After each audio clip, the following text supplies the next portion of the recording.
Mutton পায়া রেসিপিটা খেতেও কিন্তু অসাধারণ লাগে। দেখতে যেরকম লোভনীয় হয়, খেতেও কিন্তু অসাধারণ লাগে। মটন পায়া কম বেশি সবাই পছন্দ করে, সবাই জানে এর স্বাদ।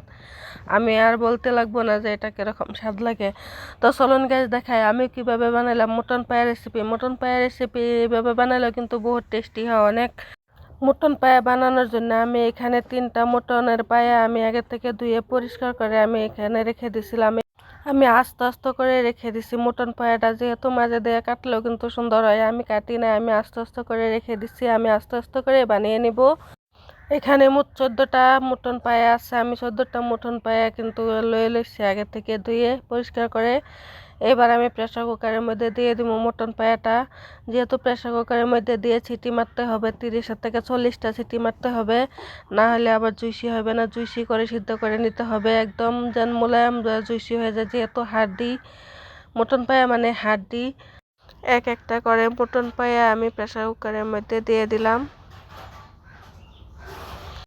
মটন পায়া বানানোর জন্য দিয়ে দিছি আমি হাফ চামচ মরিচ গুঁড়ি, দিয়ে দিছি হাফ চামচ হলুদ গুঁড়ি, দিয়ে দিছি সামান্য পরিমাণ লবণ সিদ্ধ হওয়ার জন্য। আর এখানে দিয়ে দিছি আস্ত গরম মশলা, খাল, লং আর আছে গোলমরিচ দিয়ে। এবার আমি বেশি করে পানি দিয়ে দিছি, যেহেতু 30 থেকে 40টা সিটি মারতে হবে, তাই আমি অল্প বেশি করে পানি দিয়ে দিছি। এবার এটা লাড়িয়ে সুন্দরভাবে মটনের সাথে মিশিয়ে নেম।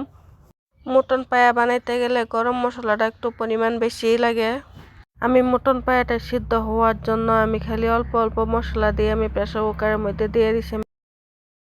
কুকারের ঢাকনাটা লাগিয়ে আমি গ্যাসের চুলায় বসিয়ে দেম। আর এদিকে আমি একটা মশলা বানিয়ে নেম। মশলার জন্য আমি ফ্রাই প্যান বসিয়ে দিছি, গ্যাসের চুলায় বসিয়ে দিয়ে দিছি আস্ত জিরা, আস্ত ধনিয়া আর আস্ত মৌরি, সাথে দিয়ে দিছি গোলমরিচ। এটারে আমি শুকনো খোলায় বাইজা নেম সুন্দর করে।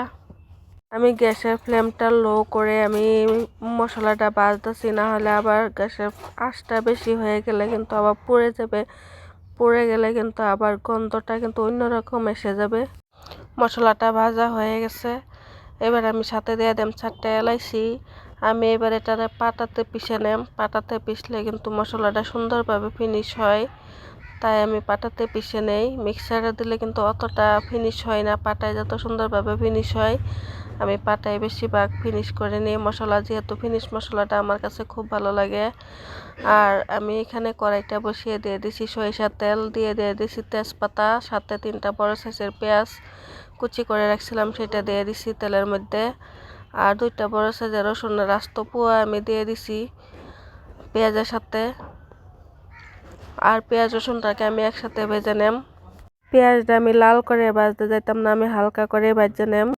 পেঁয়াজ রসুনটা ভাজা হয়ে গেছে, দিয়ে দেম 1 চামচ আদা বাটা। আদা বাটাটাও আমি পেঁয়াজ রসুনের সাথে মিশিয়ে নেম। আমি পেঁয়াজ রসুনটা আর আদাটা একসাথে ভাজা নিতেছি, যেহেতু আমি নর্মালভাবে কষায় নেম। আমি ব্রাউন করে পেঁয়াজটা ভাজি নাই, আমি লাল লাল করে পেঁয়াজ ভাজি নাই, বা আমি মশলাটা সেভাবে করি না, আমি সহজভাবে রান্নাটা করতেছি। এবার দিয়ে দেম উপর দিয়ে মশলা, দিয়ে দিছি 1 চামচ হলুদ গুঁড়ি আর 2 চামচ মরিচ গুঁড়ি দিয়ে দেম। যেহেতু আমি অল্প ঝাল ঝাল বানাইম, তাই আমি মরিচ গুঁড়ি 2 চামচ দিয়ে দিছি।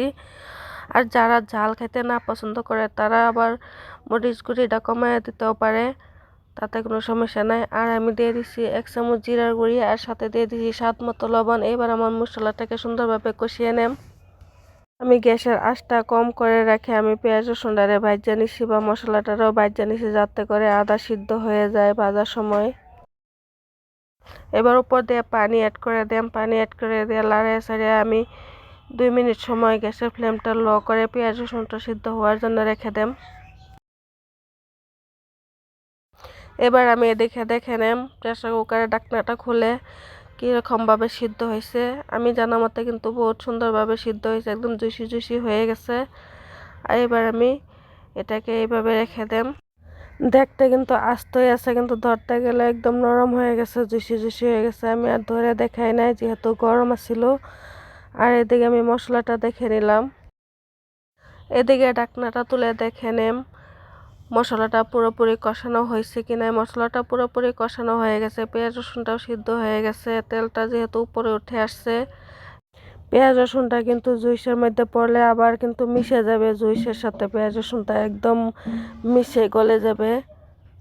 সেই জন্য আমি পেঁয়াজ রসুনটা মিক্সারে পিষে দেই না, আমি আস্তে আস্তে দিয়ে দিছি, যেহেতু হাড্ডির সাথে পড়লে এমনিতেই মিশে যাবে। এবার আমি মশলা কষানোর উপরে ঢেলে দেম মটন পেঁয়াজ জুসটা আমি আগে করে ঢেলে দিছি, আর হাড্ডিটা আমি আলাদা করে রেখে দিছি, পরে ঢেলে দিব।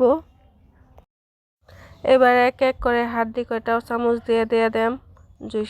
আমি কিন্তু অন্যরকমভাবে একটু সহজভাবে বানাইলাম মটন পেঁয়াজ জুসটা। এইভাবে বানাইলেও কিন্তু খেতে অনেক টেস্টি লাগে, বহুত টেস্টি, দেখতে কিন্তু লোভনীয় লাগতেছে, খেতে লাগতেছে অনেক টেস্টি হবে। 10 মিনিট সময় আমি হাই হিটে জাল করে নেম। এবার আমি পাটায় পিষে রাখা মশলাটা উপর দিয়ে দিয়ে দেম, আর সাথে দিয়ে দেম গরম মশলা। ঝোলটা শুকিয়ে কিন্তু গ্রেভি গ্রেভি টাইপের হয়ে আসছে। এবার আমি আবারও গ্যাসের আঁচটা কমিয়ে আবারও 5 মিনিট সময় এইভাবে রেখে দেম। এবার মটন পায়ে গ্রেভিটা হয়ে গেছে। এভাবে বানাইলেও যে কেউ কিন্তু খেয়ে বহুত পছন্দ করবে, খেতে চাইবে। আমি এই রান্নাটা একদম সহজভাবে করে নিলাম। সহজভাবে বানালেও কোনো সময় কিন্তু বহুত বস্তু খেয়ে কিন্তু বহুত টেস্টি লাগে, খেতে কিন্তু পছন্দ করে সবাই। আপনারা চাইলেও কিন্তু এভাবে ট্রাই করতে পারেন, এভাবে একবার ট্রাই করে দেখবেন, এভাবে খেতেও কিন্তু বহুত ভালো লাগে। তো চলুন গ্যাস আর একটা কথা বলি আপনাদেরকে, যদি আপনারা আমার ভিডিওটা দেখে থাকেন আর আপনাদের কাছে যদি আমার ভিডিওটা ভালো লাগে থাকে, তাহলে আমার ভিডিওটা একটা লাইক দিবেন আর একটা শেয়ার করে দিবেন। এবার কিন্তু মটন গ্রেভিটা হয়ে গেছে, আর আমি গ্যাসের আঁচটা অফ করে দিছি। এটা কিন্তু রুটি পরোটা বা ভাতের সাথে খাইতেও কিন্তু অসাধারণ লাগে। যেহেতু গরম গরম সেই জন্য অতটা গ্রেভি হয় না, অল্প ঠান্ডা করার পরে এটা কিন্তু সুন্দর গ্রেভি হয়ে যাবে, আর সুন্দর একরকম কালার এসে যাবে, যেটা নাকি দেখতে লোভনীয় লাগে। 5 মিনিট সময় ঠান্ডা করার পর এরকম কালার এসে গেছে, দেখতে